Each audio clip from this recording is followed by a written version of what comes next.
Feeling the pinch of inflation, first it was eggs and now it's coffee. Now what's next? The price of your favorite morning beverage is going up, and it comes as new data shows consumer confidence has plunged. An uncertainty index from the National Federation of Independent Business hitting the third highest rating it's had in its history. And a new survey from Wells Fargo shows roughly 3/4 of adults and teens say they plan on cutting back on economic spending due to these worries.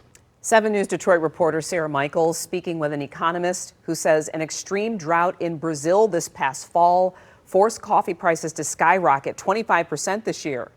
Sarah's also visiting a coffee roaster in Clawson, learning how they're navigating this price hike. The last time I've kind of looked in over a year, it's about 240% increase in the cost for us to buy green coffee. Yikes. If there is one thing Trevor Graham knows about, If you really value that awesome bean juice in the morning, it's coffee.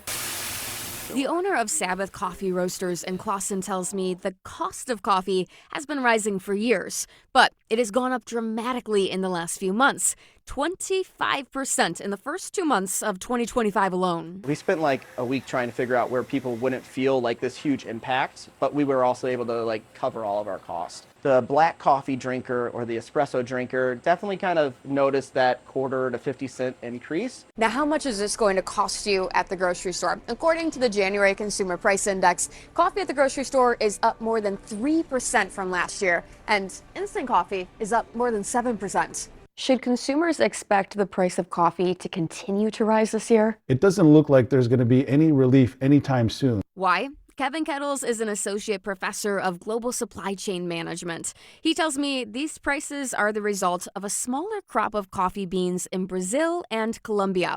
That is where they are experiencing severe drought. According to him, the price of coffee beans in general is up 70% from last year. Is there the potential that the price of coffee will go down again? Anything is possible. It could go down. Kettles says that all of that depends on Mother Nature. If the drought ends in Brazil and Colombia, All of that kind of strawberries gets soaked into the pores, and it literally tastes like strawberry juice. back here in Clawson, Graham tells me, like many other roasters, they have had to raise the cost of their bags of coffee by about $1. It is their first increase in about 4 years. Not something that they wanted to do, but necessary to keep ethically sourcing that delicious cup of joe. If you really value that awesome bean juice in the morning, don't take it out on your barista. They don't have anything to do with it. Hopefully we can handle it with some grace. In Clawson, Sarah Michaels, 7 News Detroit.